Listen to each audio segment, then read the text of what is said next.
All right, it's that time again. It is Wednesday, 7 p.m. Eastern Standard Time, which means it is time for the Secure the Bag Book Club. Yes, we meet every Wednesday where we talk about financial topics related to growing and protecting your wealth. I am Brooke Brown. I am the facilitator of this great group. I'm not a guru nor an expert, but I am a finance professional, and I have a bit of insight from my own journey in building wealth, and I love to share it with you all. The purpose of this book club is to show that self-education translates into wealth building in real time. We've talked about everything from acquiring art, securing intellectual property, real estate, stock investing, and now we're talking about credit management and credit worthiness. We are so pumped and ready, are we not? All right. If you're tuning in live, go ahead and shout yourself out in the comments section. And if you're tuning in later on, put yourself in the comments. We want to know that you're here, that you stopped on by. So, without further ado, we're going to talk about this month's book, which is Your Score and Insider Secrets to Understanding, Controlling, and Protecting Your Credit Score by Anthony Davenport. I chose this book for a very important reason. When we talk about growing our wealth, when we talk about acquiring assets, credit is always going to be in the conversation.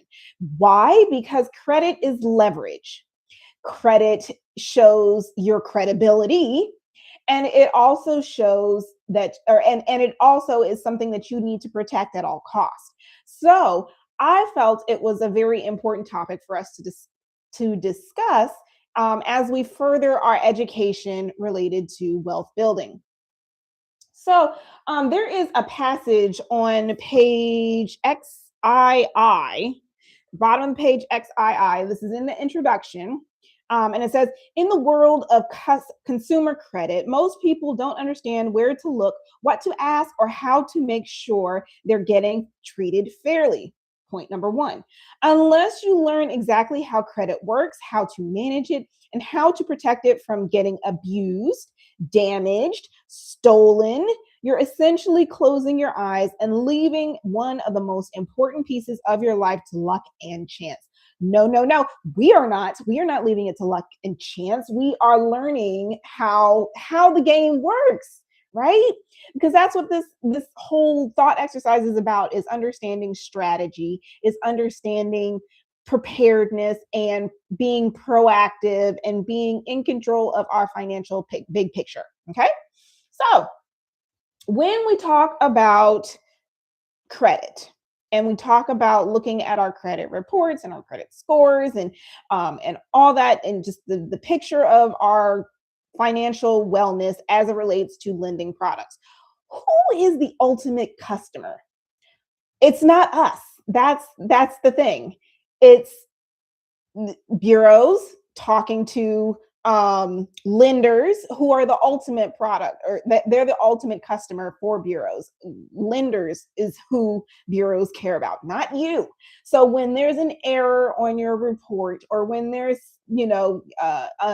unscrupulous activity going on with someone stealing your identity and opening lines of credit in your name, there is no incentive for the bureaus to go after who is the culprit or who is responsible for the error. It is you, and you have to be responsible for your own destiny as it relates to that. So the book goes into detail about, in chapter 1, it talks about what you don't know can hurt you, right?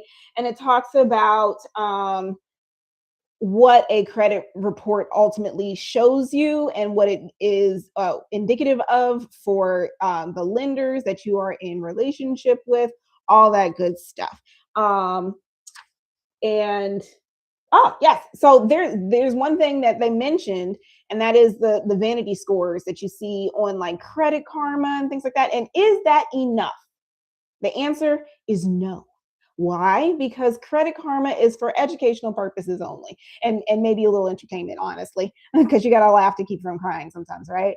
So when it comes to Credit Karma, right, It can be used as a tool, right? It can be used to look into if there are errors in your report or if your score is dipping and you have to like kind of do some further investigation as to why. Like that's the reason for things like Credit Karma. But Credit Karma's score can actually be up to 50 points higher and giving you like a false sense of hope than what would be reported by the three bureaus, right? TransUnion, Experian, and Equifax. Those are the three bureaus, in case you didn't know. So it is there to it's ultimately for direction, I like to say, and not necessarily for a guarantee. So you want to be mindful about that, but it is useful because it is a free resource. And things like you can go to my free, I think it's myfreeannualreport.com, and get your free report, your annual free report. That's for you as a consumer. You're guaranteed that, and so you can use that as a reference tool. Um, Also, in chapter 1, it talked about some of the big dings as it relates to your score, right? So things like missing a mortgage payment, going delinquent on a student loan, going 60 days late on a car payment, ignoring a tax debt, going into debt collections on a credit card, going 90 days late on a medical debt, which medical debt, I don't think medical debt is now included on your credit report, because I think that was a law that was passed that that made sure that that wouldn't be on your credit report. But other things are, right? Things like maxing out your credit cards. Those kinds of things are the big things that you want to avoid, right? But there's also things that are impactful to your score as well, right? In small, not so small ways, right? When you get hard pulls on your credit, when you get hard, what they call hard pulls or hard inquiries, those are, going to influence your score as well. Maybe not in the, 100-point deduction range, but certainly, 5, 10, 20 points, that adds up. So we want to be mindful of that, right? Who else uses your credit score? So there's something interesting that I did not realize, is that there are certain people that will pull your credit report to look for delinquencies, to look for certain judgments against you, all those kinds of things, right?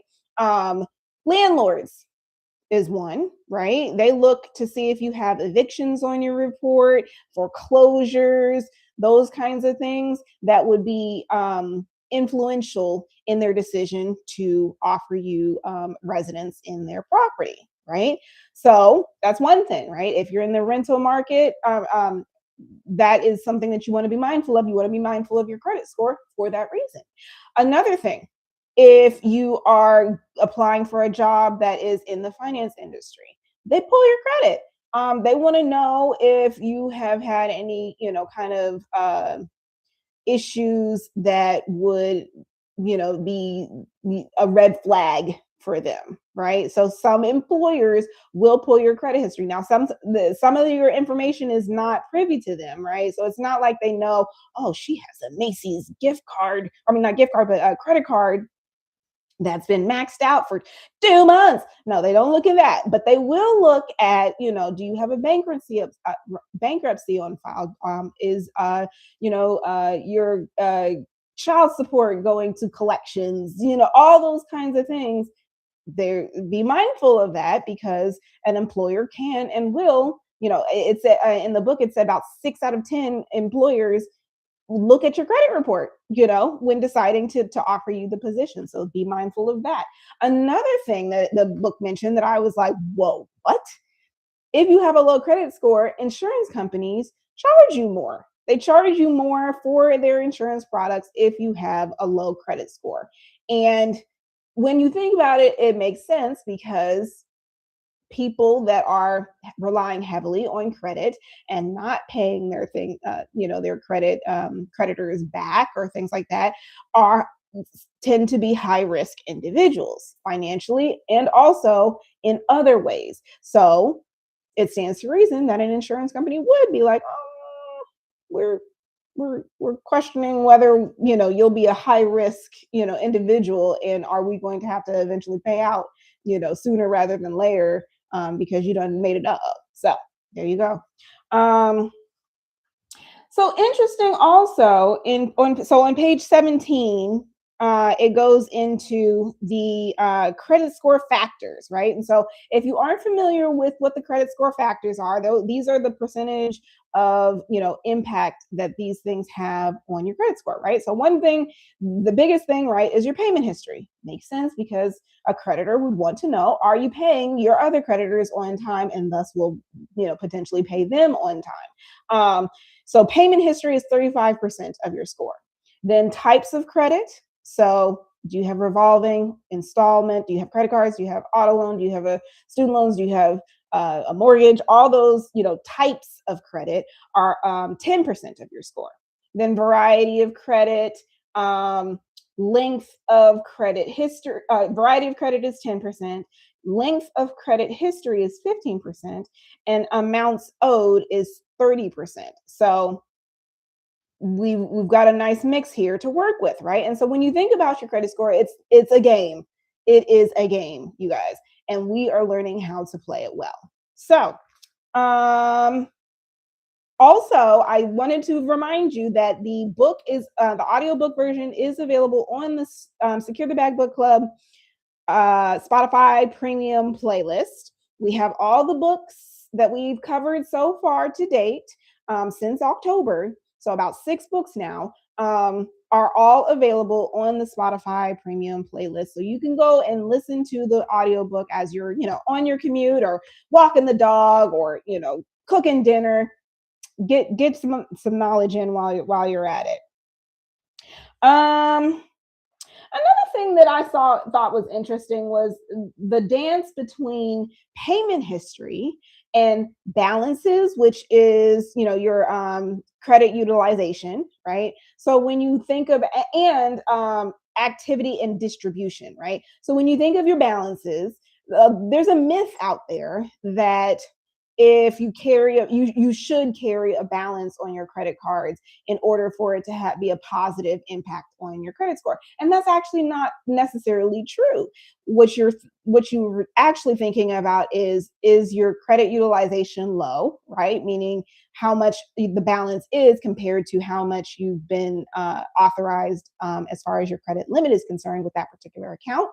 And then you want to also think about activity on the card, right? Because if you haven't used the card in years, that positive payment history may not be impacting your score in a positive way. So you also want to consider that.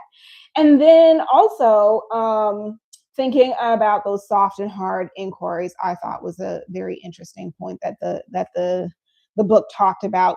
In chapter 2, which is what's in your score, it went down the list of all the sections that you'll find in your credit report. And I thought that was very important, because you want to be able to, be credit literate, if you will. You want to be able to look at the report and know what you're reading.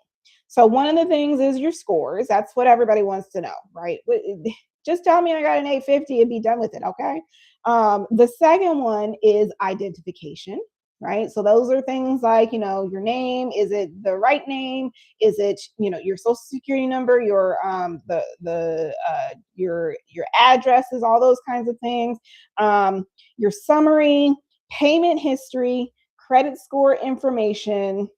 There's codes that are in that section that relate to, why your score was given the way that it was. So there's that. Credit history, inquiries, public records such as tax liens, judgments, and bankruptcies, and fraud alert, if you have that option selected in your with the particular bureaus.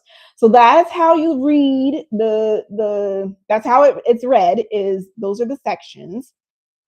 And then ultimately we want to look at that on a regular basis so that we are not getting got. Okay. So there is that. I wanted to know if you guys would be interested in A tri-merge. So a tri-merge, what is a tri-merge? A tri-merge is the report that lenders, specifically mortgage lenders and I think real estate professionals, also get access to this specific type of report, which is drawn from all three bureaus. And it is the most accurate score as far as what lenders are seeing as it relates to you and your credit worthiness. So a tri-merge is what you're really wanting to get, not that credit karma, vanity score. But the next best thing is your FICO score. So the FICO score is an in between, right? If Credit Karma is like, we're just trying to like stroke your ego, and your the actual scores from the credit bureaus, and what mortgage lenders would use, then in between is your FICO score.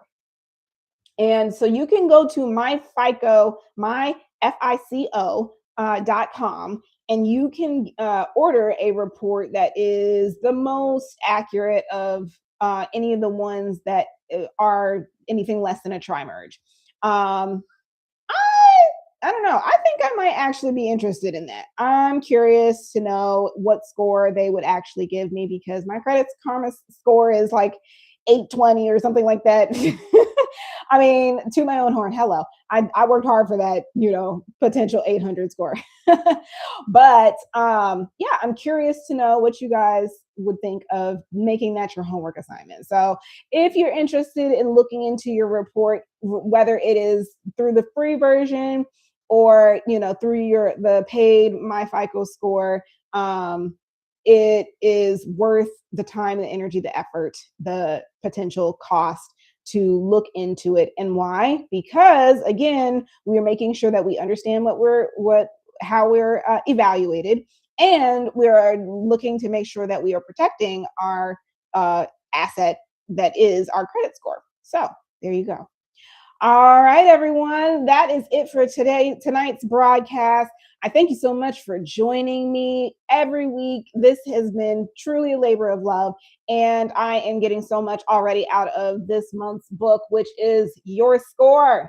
And I mean, leave comments, leave questions in the comments. I really want to dig into all this book has to offer. It's good stuff. So let's do it together, and make sure you tell the others. All right, take care.